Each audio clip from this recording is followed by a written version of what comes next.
इस Wikipedia channel में आपका स्वागत है। मैं विपुल जैन आज आपको बताने जा रहा हूँ chapter wise important type and selected question. तो देखते रहिए विकिपीडिया चैनल। जय जिनेंद्र।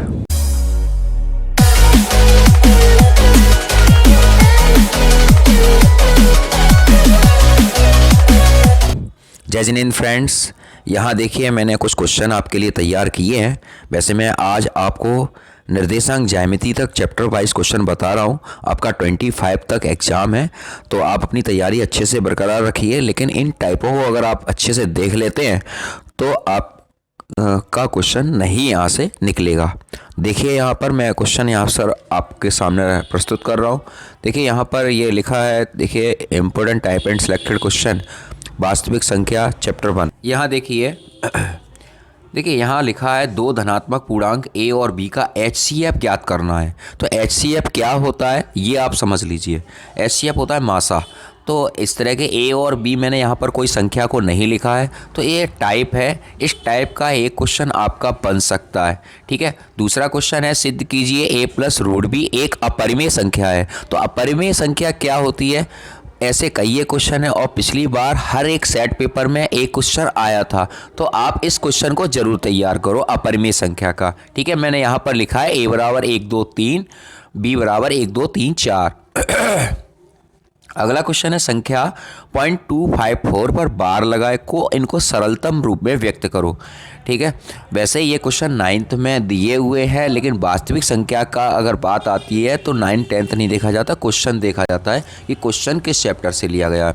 इसलिए यहाँ पर मैंने, क्योंकि प्राइवेट पब्लिकेशन की पुस्तकों में इन चीज़ों का इन प्रश्नों का नाम लिया गया है, इन प्रश्नों को दिखाया गया है। ठीक है। अगला क्वेश्चन यहाँ पर मैंने लिखाया है, दर्शाइए किसी पूर्णांक q के लिए किसी विषम पूर्णांक का वर्ग 4q+1 के रूप का होता है।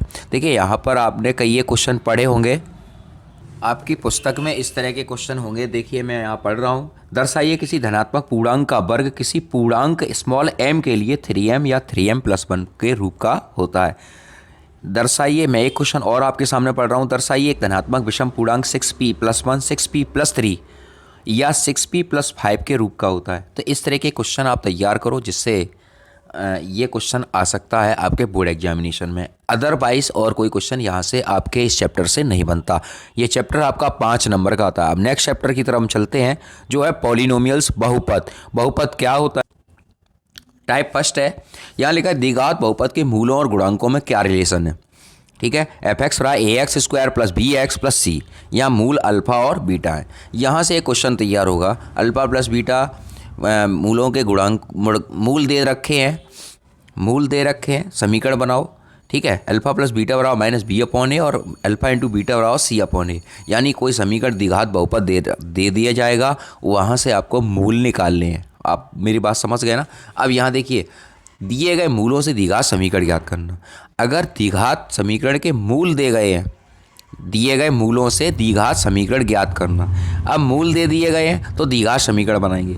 देखिए यहाँ पर कई क्वेश्चन आपकी किताब में दिए गए हैं। अगर मूल दिए हो, जैसे मूल आपके 2, -3 हो सकता है, 3, √5 हो सकता है। इस तरीके के अगर मूल दिए गए हों तो एक क्वेश्चन आप इस तरीके का तैयार करें, जिसका फॉर्मूला है x² माइनस मूलों का योगफल इंटू x प्लस मूलों का गुणनफल इक्वल 0। यहाँ मैंने फंक्शन के रूप में लिख दिया है। अगर जब फंक्शन नहीं लिखेंगे तो इक्वल 0 हम इसको बराबर लिखेंगे। नेक्स्ट टाइप की तरफ चलते हैं, नेक्स्ट क्वेश्चन की तरफ। ये लिखा हुआ है, यहाँ है एक त्रिघात बहुपद। लिखा है एक त्रिघात बहुपद के मूलों और गुणांकों में क्या संबंध है। यहाँ मैंने क्वेश्चन लिखा है ax³ plus bx² plus cx plus d, माना 3 मूल क्रम से अल्फा बीटा गामा है। यहाँ देखिए तीनों की मैंने कंडीशन लिखी है। यहाँ देखिए तीनों की कंडीशन मैंने लिख दी है।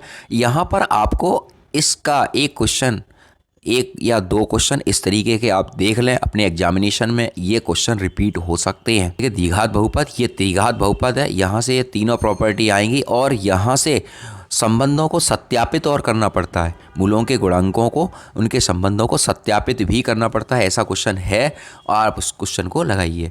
अगला क्वेश्चन देखिए, त्रिघात बहुपद fx बराबर x³ minus 3x² minus 10x plus 24 के मूल क्रम से 2, -3 और 4 की सत्यता की जाँच करो तथा fx के मूलों और गुणांकों के बीच संबंध का सत्यापन कीजिए।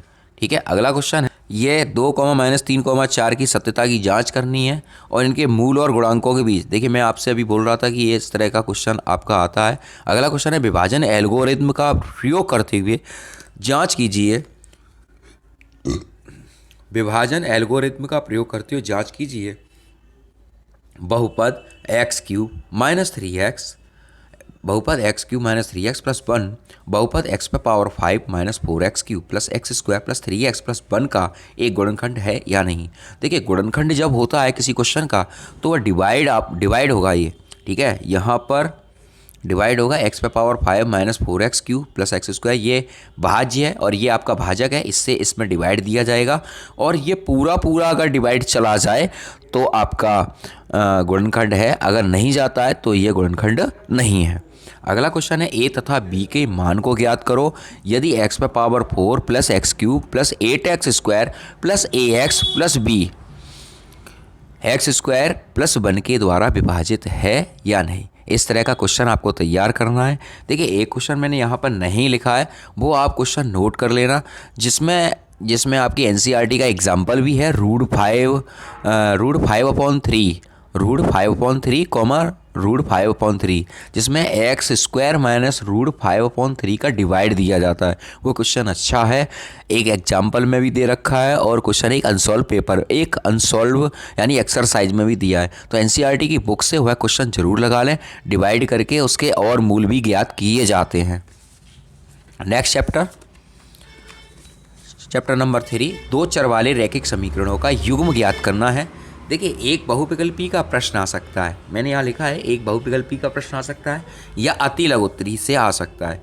वेरी शॉर्ट आंसर क्वेश्चन, दो रेखाओं के समीकरण युग्म लिखे a1x + b1y + c1 = 0, दूसरा है a2x + b2y + c2 = 0। यहाँ इस समीकरण से देखिए ये दो समीकरण आपके सामने दिए जाएंगे, वहाँ पर ये कंडीशन होगी अद्वितीय हल है, अनंत हल है और कोई हल नहीं है। देखिए ये अद्वितीय हल और अनंत हल तो संगत की श्रेणी में आते हैं, लेकिन ये कंडीशन असंगत की है। तो आप इससे यानी एक क्वेश्चन दिया जाएगा, जैसे दो रेखाओं के समीकरण दिए गए हैं, यहाँ पर बताइए इस समीकरण में कौन सा हल होगा, इस तरीके से आपके सामने प्रश्न आ सकता है। तो ये कंडीशन आपको मालूम होनी चाहिए कि अद्वितीय हल में इज नॉट इक्वल होता है, अनंत हल में पूरे तीनों बराबर होते हैं आपस में, और कोई हल नहीं में एक बराबर और दूसरा बराबर नहीं होता, ठीक है। नेक्स्ट क्वेश्चन देखिए यहाँ पर, 2 किलोग्राम सेब और 1 किलोग्राम अंगूर का मूल्य किसी दिन 160 रुपये था। एक महीने बाद 4 किलो सेब और 2 किलो का अंगूर का मूल्य 300 रुपये हो जाता है। इस समीकरण को बीजगणितीय और ज्यामितीय रूप में व्यक्त करो। तो सेब की वैल्यू मान लेंगे x, किलोग्राम 2 किलोग्राम 2x और y अंगूर का मूल्य और बराबर 160 और 4x + 2y बराबर 300। इसको हम सॉल्व करेंगे, x और y के मानों को दोनों समीकरणों से मान निकालेंगे, x के 2-3 मान निकालेंगे, y के भी 2-3 मान निकालेंगे और फिर इसके बाद आलेखीय विधि से यानी ग्राफीय निरूपण करेंगे।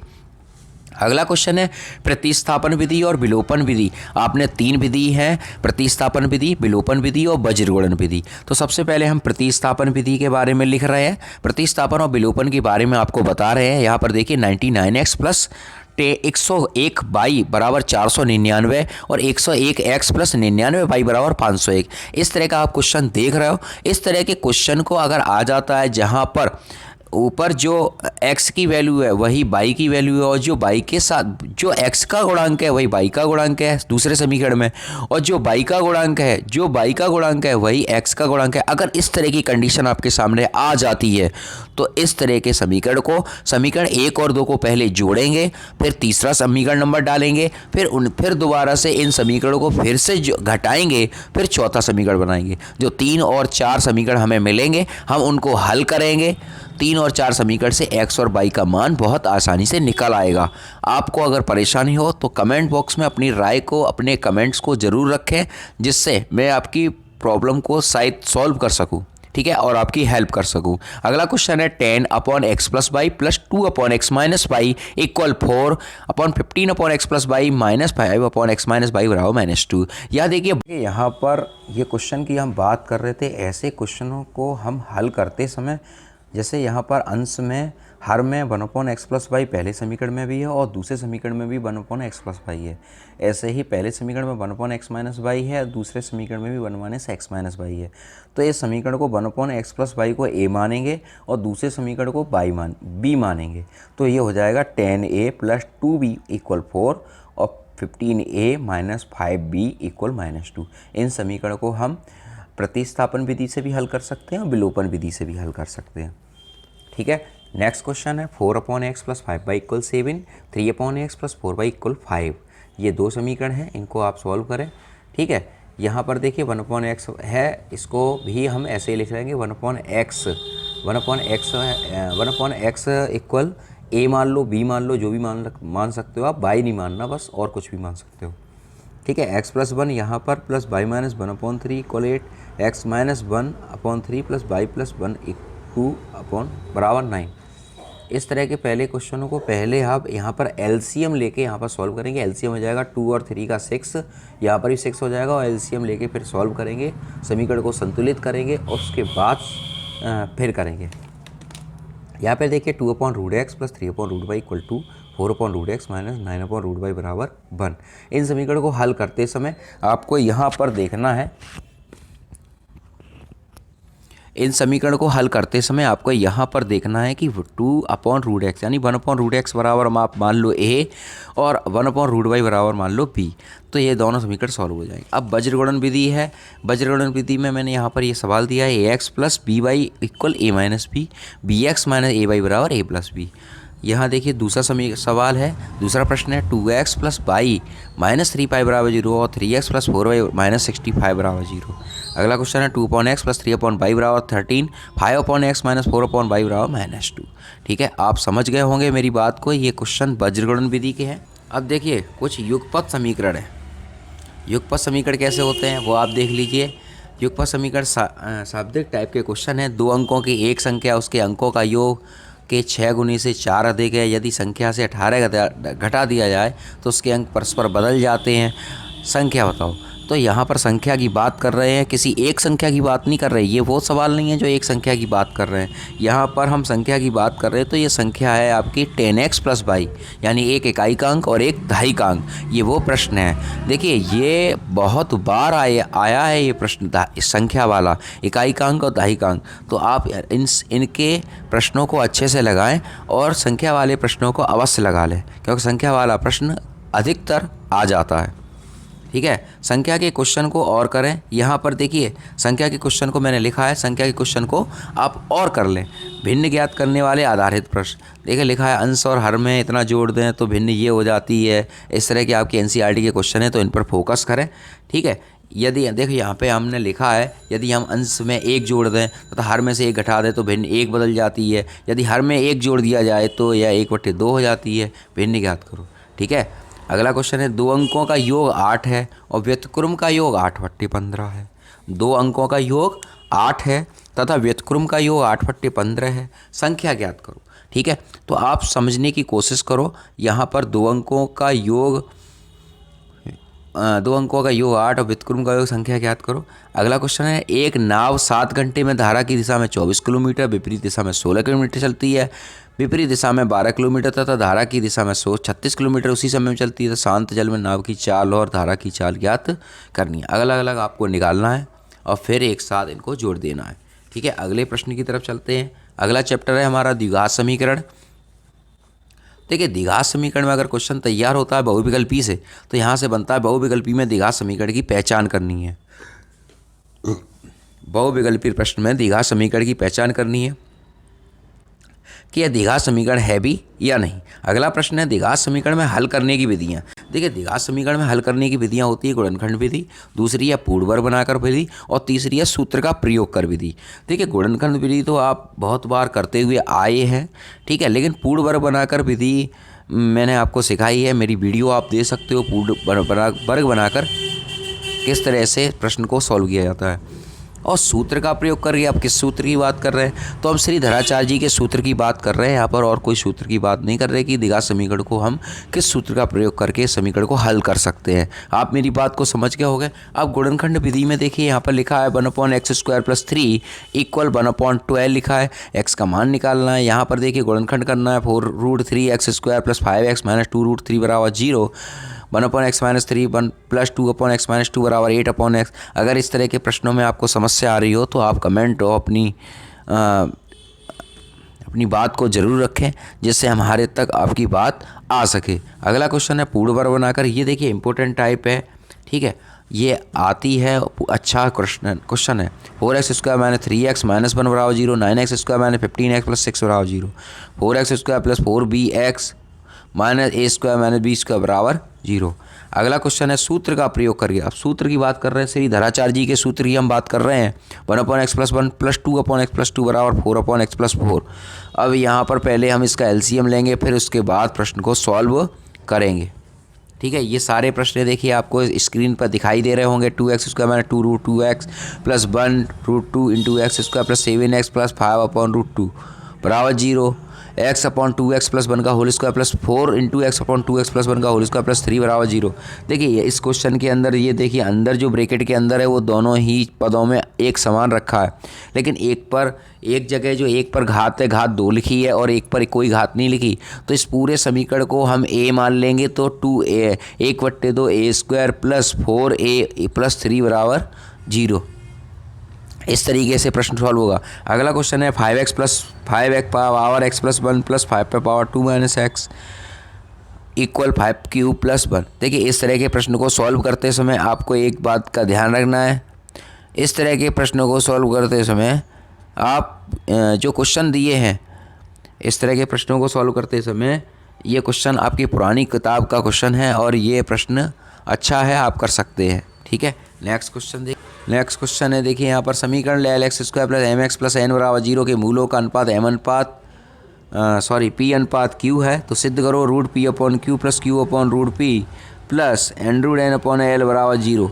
k का मान ज्ञात करने के लिए समीकरण के मूल वास्तविक हैं या बराबर हैं, ये सब आपको बताना है। चैप्टर है हमारा समांतर श्रेणी। समांतर श्रेणी में पहला क्वेश्चन जो अनुक्रम श्रेणी की पहचान करना है, MCQ अर्थात बहुविकल्पी प्रश्न आ सकता है, ठीक है। नेक्स्ट क्वेश्चन है समांतर श्रेणी का nवां पद। an = a + n - 1 × d से हम इस समीकरण का nवां पद निकाल सकते हैं। इसके जितने भी प्रश्न हैं यहाँ से एक प्रश्न आपको एग्जामिनेशन में अवश्य मिल जाएगा, ठीक है। नेक्स्ट क्वेश्चन है 10, जैसे इसका एक क्वेश्चन मैंने ये 2 क्वेश्चन आपको दिए हैं। 10,7,4 30वां पद, 24,21,18 का कौन सा पहला पद ऋणात्मक होगा, ठीक है। नेक्स्ट क्वेश्चन की तरफ बढ़ते हैं। देखिए टाइप 3 समांतर श्रेणी का 3,8, 13,18 का कौन सा पद 78 है। समांतर श्रेणी -7, -2, 3,8 का कौन सा पद 88 है। इस तरह के प्रश्नों की फ्रीक्वेंसी बार बार आ सकती है, ऐसे प्रश्न आप लगाएं। अगला क्वेश्चन है एक समांतर श्रेणी का 10वां पद 52 है और तथा 17वां पद 13वें पद से 20 अधिक है। समांतर श्रेणी ज्ञात करो। इस तरह के क्वेश्चन अवश्य अच्छे हैं, आ सकते हैं। ये प्रश्न सबसे ज़्यादा इम्पोर्टेंट है मेरी नज़र में। ऐसे सवाल अगर आप अपनी पुस्तक में, अपनी नोटबुक में देखते हैं, अपनी बुक में देख रहे हैं, तो ऐसे क्वेश्चन को अवश्य लगाएं। एक समांतर श्रेणी का पीवां पद Q है, पीवां Q है तथा Qवां पद P है, तब सिद्ध करो इसका nवां पद P + Q - n है, ठीक है। देखिए NCERT की किताब में क्वेश्चन थोड़े कम हैं, लेकिन प्राइवेट पब्लिकेशन जो भी मार्केट में अवेलेबल हैं वहाँ बहुत सारे समांतर श्रेणी में दे रखे हैं उन्होंने प्रश्नों को। एक समांतर श्रेणी के mवें पद m गुना है, nवें पद का n गुना के बराबर है, सिद्ध करो m + nवां पद 0 है। मेरे हिसाब से पीवां पद Q और Qवां पद P है। इस तरह के प्रश्न आप देखिए अच्छे हैं। यदि एक समांतर श्रेणी का पीवां Qवां और Rवां पद क्रम से x y z है, तो x Q - R by R - P Z P - Q = 0 है। समांतर श्रेणी के n पदों का योगफल, श्रेणी का n पदों का योगफल का एक क्वेश्चन आ सकता है। यहाँ पे Sn = n/2a + n - 1 × d। देखिए यहाँ पर ये लिखा है ए एन के एन पदों का योग ज्ञात करो, जहां ए एन बराबर 5 - 6n, जहां n small n belongs to capital. दो समांतर श्रेणी के पहले एन पदों का योग 7n+1 अनुपात 4n+27 के अनुपात में है, तो उनके 11वें पदों का अनुपात ज्ञात करो। ठीक है, अगले नेक्स्ट क्वेश्चन की तरफ बढ़ते हैं। देखिए, ऐसे क्वेश्चन आपकी उत्तर पुस्तिका में यानी बुक में भी बहुत सारे हैं। 3 अंकों की सभी संख्याओं का योग ज्ञात करो जो 7 का गुणज हो, अर्थात ऐसे भी आपको क्वेश्चन मिल जाएंगे जो 7 का भाज्य हो। ठीक है, 2 और 100 के बीच सभी विषम पूर्णांक जो 3 से विभाज्य हो का ज्ञात करो। ठीक है, एक समांतर श्रेणी के 15 पदों का ज्ञात करो जिसका पहला और अंतिम पद क्रम से 5 और 75 है। एक समांतर श्रेणी के पी क्यू आर पदों का योगफल ए बी सी है, तो सिद्ध करो a/p(q-r) plus b/q(r-p) plus c/r p-q है। यदि S1 S2 S3 तीन समांतर श्रेणी के n पदों का योग है जिनका प्रथम पद 1 है, सार्वंतर क्रमशः 1 2 3 है, तो सिद्ध करो S1 प्लस S3 बराबर 2S2। ठीक है, यहाँ पर S1 S2 S3 के तीनों के n/2 2a plus n-1 into D, इस तरीके से तीनों के हम योगफल करेंगे और उसका सारवंतर a बराबर 1 और d1 d2 d3 बराबर 1 2 3 रखकर उसकी वैल्यू को इसी सिद्ध करो वाली S1 प्लस S3 वैल्यू में रखेंगे वैल्यू को, और हमें 2S2 प्राप्त हो जाएगा। अगला क्वेश्चन है, एक समांतर श्रेणी का पीवा पद 1/q और क्यूवा पद 1/p है, तो सिद्ध करो pq पदों का योगफल 1/2 pq प्लस 1 है। ठीक है, अगला क्वेश्चन देखिए, समांतर माध्य का। समांतर माध्य जो है वो आपकी एक्सरसाइज प्राइवेट पब्लिकेशन की पुस्तकों में हर पुस्तक में समांतर माध्य का एक क्वेश्चन दे रखा है। समांतर माध्य होता है समांतर माध्य बराबर अर्थमेटिक मीन, इसे अंग्रेजी में कहते हैं। अर्थमेटिक मीन हुआ a+b/2, यहाँ a बराबर 3 और b बराबर 19 हो जाएगा। ठीक है, 4 नगद पुरस्कार देने के लिए 280, ये पहला क्वेश्चन है। 3 तथा 19 के भी 3 समांतर माध्यों को ज्ञात करो, फिर a1 निकालेंगे, फिर a2 निकालेंगे, फिर a3 निकालेंगे, इस तरीके से 3 निकलते हैं। 4 नगद पुरस्कार देने के लिए 280 रुपये की राशि रखी गई। प्रत्येक पुरस्कार अपने से ठीक पहले पुरस्कार से 20 रुपये कम है। प्रत्येक पुरस्कार का मान ज्ञात करो। जैस्मीन ने किसी वर्ष के प्रथम सप्ताह में 5 रुपये की बचत की और फिर अपनी साप्ताहिक बचत 1 रुपये 75 पैसे बढ़ाती गई। यदि वे nवें सप्ताह में उसकी साप्ताहिक बचत 20 रुपये 75 पैसे होगी तो n का मान क्या होगा। यहाँ लिखा है प्रथम सप्ताह में उसने 5 रुपये की बचत की, फिर ये हो जाएगा डी हो जाएगा, ये ए हो जाएगा और ये लास्ट में ये आपका ए एन हो जाएगा। यहाँ से एन का मान निकालना है। ठीक है, आपको समझ में आ गया। ये ए हो जाएगा, ये डी हो जाएगा, ये ए एन हो जाएगा। एन की वैल्यू निकालनी है। ए एन बराबर ए प्लस n-1 इंटू डी रखकर। नेक्स्ट चैप्टर है हमारा निर्देशांक ज्यामिति, कोऑर्डिनेट ज्योमेट्री जिसे कहते हैं हम। देखिए यहाँ पर अध्याय 6। देखिए यहाँ पर जो क्वेश्चन कोऑर्डिनेट ज्योमेट्री में तैयार हो रहे हैं वो है टाइप फर्स्ट मैंने लिखा है। यहाँ एमसीक्यू से एक क्वेश्चन मिल सकता है, किसी चतुर्थांश ज्ञात करना है, किसी का चतुर्थांश ज्ञात करना है। यानी आपको दिए हुए बिंदु दिए जाएंगे, वहाँ से आपको चतुर्थांश देखना है। 2 बिंदुओं के बीच की दूरी एक क्वेश्चन रखना है। फिर अगला क्वेश्चन है, सिद्ध कीजिए कि बिंदु ए 6,4, बी 5,-2 तथा सी 7,-2 एक समद्विबाहु त्रिभुज के शीर्ष हैं।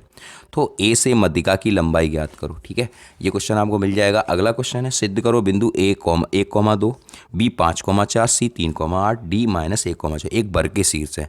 और वर्ग की कंडीशन क्या होती है, वर्ग की चारों भुजाएं बराबर होती हैं। ठीक है, तो आपको चारों भुजाओं के बीच की दूरियों को निकालना पड़ेगा और ये देखना पड़ेगा कि इनकी बीच की दूरी बराबर आ रही है या नहीं आ रही है। अगर आती है तो प्रश्न आपका सही है। अगला प्रश्न है, सिद्ध कीजिए बिंदु ए बी सी सररेख है। सररेख का मतलब होता है कि समीकरण आपको मालूम है सररेख का फॉर्मूला होता है त्रिभुज का क्षेत्रफल यानी 0 होता है। एक ऐसे त्रिभुज का क्षेत्रफल जो 0 हो जाता है तो फॉर्मूला बनता है A1 B2 - B3 plus A2 B3 - B1 plus A3 B1 - B2। इस तरीके से फॉर्मूला रखते हैं हम सररेख का। इसको हम A1 B1 A2 B2 और A3 B3 इस तरीके से मानकर चलते हैं। सिद्ध कीजिए बिंदु A, B plus C, B, C plus A तथा C, A प्लस बी सररेख है। देखिए सररेख और त्रिभुज के क्षेत्रफल का फॉर्मूला सिमिलर है, बस त्रिभुज के क्षेत्रफल में 1/2 लगाकर त्रिभुज का क्षेत्रफल ज्ञात करते हैं और सररेख में उसकी वैल्यू को 0 कर देते हैं। बस इतना ही बस है। देखिए दूरी सूत्र का प्रयोग करके जांच कीजिए निम्न बिंदु सररेख है या नहीं है। 1,5 2,3 -2,11 है। देखिए अगले क्वेश्चन है, यदि 1,2 4,22 x, 3, क्रम में एक समांतर चतुर्भुज के शीर्ष है तो x और y का मान निकालिए। ऐसे प्रश्न आपके एनसीईआरटी की बुक में दे रखे हैं, एग्जाम्पल में आप देख सकते हैं। ठीक है, अगले क्वेश्चन की तरफ चलते हैं। अगला चैप्टर है हमारा ट्राइंगल त्रिभुज। प्रमेय नंबर फर्स्ट है समानुपातिका का प्रमेय है, थेल्स थ्योरम जिसे हम कहते हैं। तो आप सबसे अच्छा जो ट्राइंगल का क्वेश्चन है समानुता थेल्स थ्योरम बनती है। अगला प्रमेय है समारूपता की कसौटी, यदि दो त्रिभुज के कोण समान है तो दोनों त्रिभुज समरूप होते हैं। ठीक है, यहाँ से आपको थ्योरम वैसे मिल जाएगी, मुझे उम्मीद है कि यहाँ से थ्योरम आपको मिलनी चाहिए। दो समरूप त्रिभुजों के क्षेत्रफल का अनुपात उनकी संगत भुजाओं के वर्गों के अनुपात के बराबर होता है। आगे क्वेश्चन मैंने लिखा है, यदि त्रिभुज ए बी सी एक समकोण त्रिभुज सी पर समकोण है, माना बी सी बराबर ए, सी ए बराबर बी, ए बी बराबर सी है। यदि ए बी बराबर सी से लंब की लंबाई पी है तो सिद्ध करो 1/p² बराबर 1/a² प्लस 1/b²। अगला क्वेश्चन है, एक समबाहु त्रिभुज ए बी सी में भुजा बी सी बिंदु डी पर समद्विभाजित है। यदि बी डी बराबर 1/3 बी सी तो सिद्ध करो 9AD² बराबर 7AB²। अगला क्वेश्चन है, दो समरूप त्रिभुजों के क्षेत्रफल का अनुपात 49:25 है।